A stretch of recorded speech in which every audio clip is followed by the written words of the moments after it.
रस्त्याने शेतामध्ये जात होतो. रस्त्याच्या एका बाजूला एक झोपडी दिसली.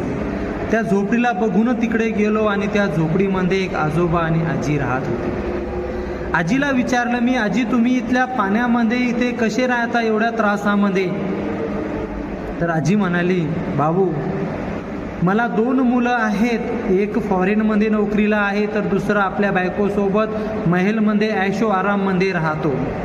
म्हटलं आजी एवढे मुलं श्रीमंत असताना तुम्ही या रोडवर एका झोपडीमध्ये का राहता?